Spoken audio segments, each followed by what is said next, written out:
Hello everyone, welcome to my YouTube channel Raut classes. आज हम लोग बात करेंगे 11th केमिस्ट्री के बारे में।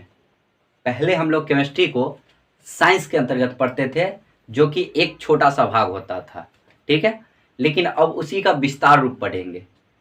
अब इसमें केमिस्ट्री के अंतर्गत 3 भागों के पढ़ेंगे। इसमें पहला फिजिकल केमिस्ट्री आता है, दूसरा इनऑर्गेनिक केमिस्ट्री आता है और तीसरा ऑर्गेनिक केमिस्ट्री आता है। बात समझ रहा है?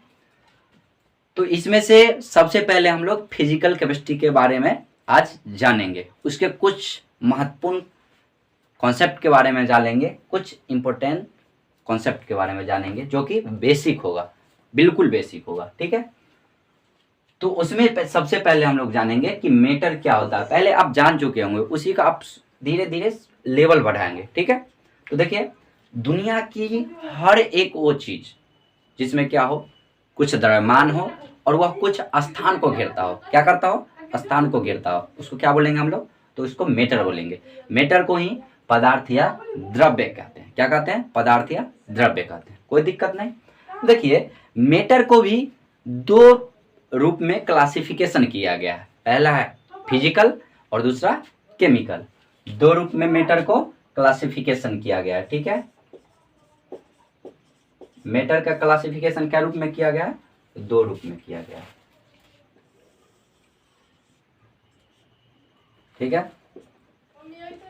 जिसको पहला को बोलते हैं हम लोग फिजिकल क्लासिफिकेशन और दूसरा को केमिकल क्लासिफिकेशन।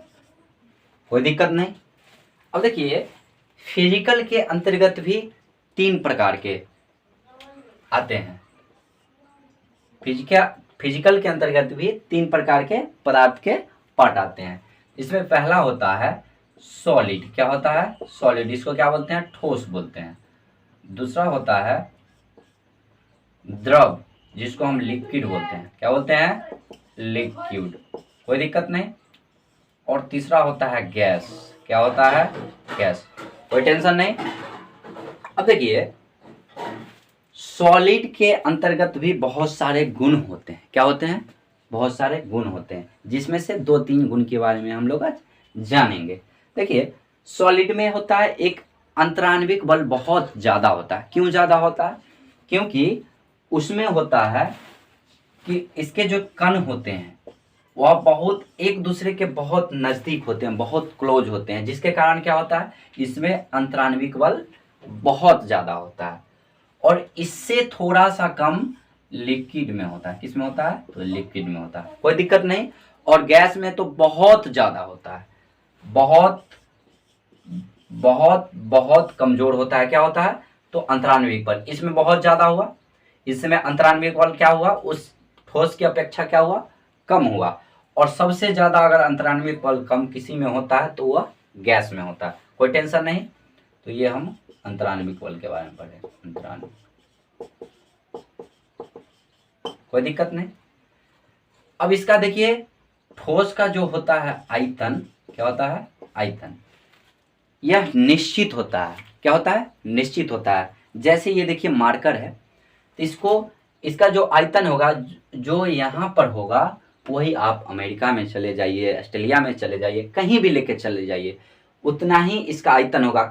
आयतन का मतलब समझते हैं? जितना स्थान घेरता है उसी को हम बोलते हैं क्या? आयतन बोलते हैं। तो ये जितना स्थान घेरा, यही स्थान आप जहाँ ले जाइएगा इसको, वहाँ पे घेरेगा। बात समझ में आ रहा है? चलो, अब देखिए, लिक्विड में जो होता है, इसका भी आयतन जो होता है यह निश्चित होता है। क्या होता है? निश्चित होता है। वॉल्यूम क्या होता है? निश्चित होता है। कैसे होता है? तो 1 लीटर पानी लीजिए, ठीक है। इस पानी को आप लोटा में रख दीजिए, आप बाल्टी में रख दीजिए, ग्लास में रख दीजिए, जिसमें रखिएगा वह उतना ही स्थान को घेरेगा। बात समझ में आ रहा? और देखिए, गैस का जो होता है वॉल्यूम, आयतन, वह बहुत निश्चित नहीं होता है। कहने का मतलब अनिश्चित होता है। गैस का आयतन क्या होता है? अनिश्चित होता है। बात समझ में आ रहा है? क्यों? क्योंकि आप गैस को, जैसे कि आप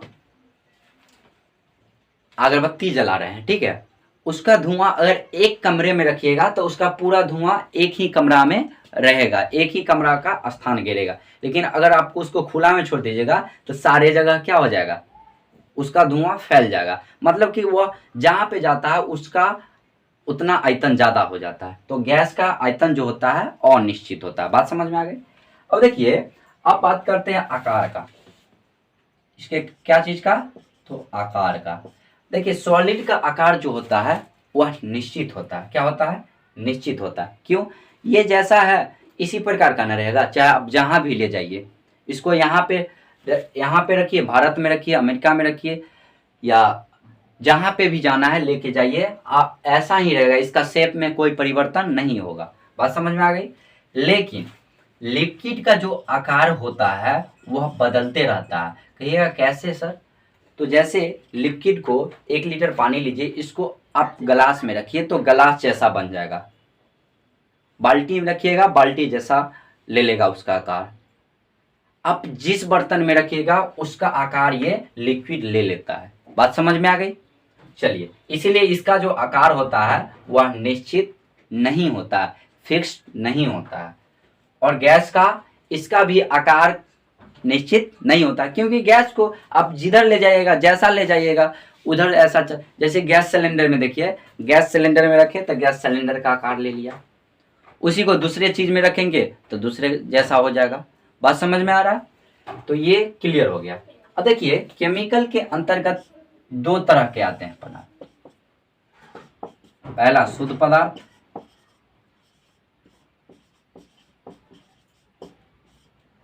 और दूसरा मिश्रण आता है। क्या आता है, मिश्रण। इसको बोलेंगे प्योर सब्सटेंस, प्योर सब्सटेंस, और इसको बोलेंगे मिक्सचर। कोई दिक्कत नहीं है। अब देखिए, प्योर सब्सटेंस के अंतर्गत भी होता है 2 चीज, एक होता है एलिमेंट, दूसरा होता है कंपाउंड। क्या होता है, तो पहले जानेंगे हम लोग कि शुद्ध पदार्थ क्या होता है और मिक्सचर क्या होता है। तो देखिए, शुद्ध पदार्थ में एक ही प्रकार के अभिकर्मक पाए जाते हैं, एक ही प्रकार के सब्सटेंस पाए जाते हैं। कोई दिक्कत नहीं, एक ही प्रकार के अभिकर्मक पाए जाएंगे, जिसको बोलेंगे हम लोग शुद्ध पदार्थ। एक ही प्रकार के अभिकर्मक। लेकिन यही मिश्रण में जाइएगा तो इसमें होता है 2 या 2 से अधिक, 2 या 2 से अधिक अभिकर्मक। कोई दिक्कत नहीं, समझ में आ रहा है। शुद्ध पदार्थ क्या होता है, तो एक ही प्रकार के अभिकर्मक जिसमें पाए जाएंगे उसको बोलेंगे शुद्ध पदार्थ। इसमें 2 या 2 से अधिक अभिकर्मक पाए जाएंगे जिसको क्या बोलेंगे हम लोग, मिश्रण बोलेंगे। ठीक है। अब देखिए, ये शुद्ध पदार्थ 2 भागों में बटा है। कितने भाग में बटा है, तो 2 भाग में बटा हुआ है। एक जिसको बोलेंगे एलिमेंट, जिसको तत्व बोलेंगे एलिमेंट, और दूसरा होता है कंपाउंड, जिसको हम यौगिक बोलते हैं। क्या बोलते हैं, यौगिक बोलते हैं। कोई दिक्कत नहीं, इसको एलिमेंट बोलेंगे और इसको यौगिक बोलेंगे, इसको तत्व, इसको यौगिक।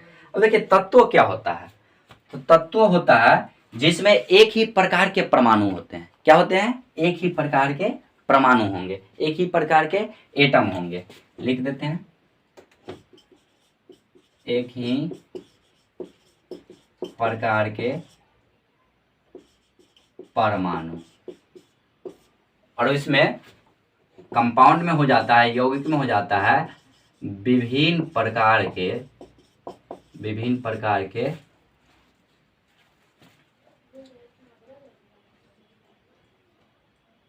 परमाणु, निश्चित अनुपात में रहता है।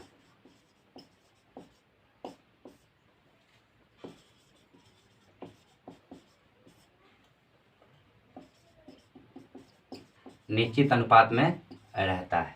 ठीक है। अब कहिएगा सर कैसे, तो देखिए, जैसे हुआ H हो गया, O हो गया, H2 हो गया, O2 हो गया, ये क्या है, एक ही प्रकार के परमाणु हुए। बात समझ में आ रहा है। तो कहिएगा कि सर ये तो हो गया H हो गया, तो ये तो एक ही प्रकार के परमाणु, O भी एक ही प्रकार के परमाणु, लेकिन यहाँ पे H2 आ गया और O2 आ गया। तो आप इसके परिभाषा पे ध्यान दीजिए, कह रहा है एक ही प्रकार के परमाणु, H2 है तो HH है ना, तो एक ही प्रकार के ना परमाणु है। क्लियर है?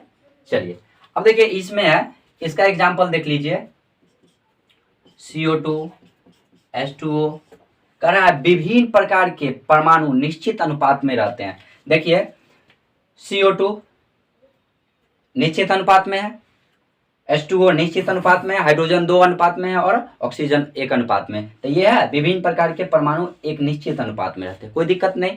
अब कहिएगा सर कहे हैं आप कि शुद्ध पदार्थ वैसा पदार्थ होता है जिसमें एक ही प्रकार के अभिकर्मक रहता है, लेकिन यहाँ पे दो प्रकार के अभिकर्मक रहता है। लेकिन देखिए CO2 जो है, CO2 में रखिएगा कहीं भी रहेगा कार्बन डाइऑक्साइड, तो पूरा जो क्षेत्र में रहेगा वह CO2 ही नहीं रहेगा, CO2 ही रहेगा, जहां भी रहेगा CO2 ही सिर्फ है। तो एक ही प्रकार के अभिकर्मक है ना, जल है तो जल में पूरा क्या होगा, एक ही प्रकार के अभिकर्मक पाए जाएंगे, कोई दिक्कत नहीं। क्लियर हो गया? चलिए अब देखिए मिक्सचर भी दो तरह का होता है। मिक्सचर भी कितने तरह का होता है? दो तरह का होता है, ठीक है। एक होता है होमोजीनियस जिसको बोलेंगे समांगी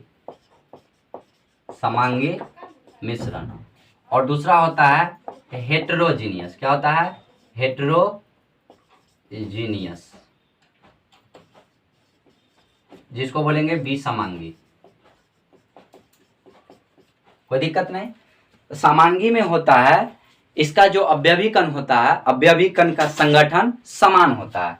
अवयवी कण का संगठन क्या होगा? इसमें समान होगा, और इसमें अवयवी कण का संगठन असमान होगा। इसमें क्या होगा? अवयवी कण का संगठन समान होगा और इसमें अवयवी कण का संगठन असमान होगा। कहिएगा सर कैसे, बताइए। तो बताइए कि जल और चीनी को मिलाइएगा और शरबत बनाइए। अब उसको एक गिलास में रखे, गिलास में मिला लिए, शरबत बना लिए। अब ऊपर से 1 चम्मच पीजिए, फिर बीच से पीजिए, फिर नीचे से पीजिए। सबका जो स्वाद होगा क्या होगा? एक जैसा होगा, कोई दिक्कत नहीं। तो इसको बोलेंगे समांगी। विसमांगी में आ जाइए, मिट्टी और जल को मिला लीजिए तो एक जैसा रहेगा, एक जैसा मिलेगा? नहीं मिलेगा, कहीं छोटा सा कण होगा, कहीं बड़ा कण होगा, दोनों मिला हुआ रहेगा। तो यही इसीलिए इसको बोलेंगे क्या? विसमांगी। तो इसको जल और मिट्टी, इसका एग्जाम्पल हो गया। इसका एग्जाम्पल क्या हो गया? जल और चीनी। कोई दिक्कत नहीं, सारे कंसेप्ट को क्लियर करने का प्रयास किए हैं। अगर आपको कहीं नहीं समझ में आ रहा तो आप कमेंट करके जरूर बताइए, या वीडियो को फिर स्किप करके देखिए। समझ में आ गया? पीछे करके देखिए, बार बार देखिए, तब आपको समझ में आएगा। लेकिन ऐसा बात है कि ये पहले से पढ़ चुके हैं, एकदम बेसिक कॉन्सेप्ट है, तो समझ में आ जाना चाहिए। चलिए ठीक है, तो अभी के लिए इतना ही रहने देते हैं। आप बने रहिए हमारे साथ।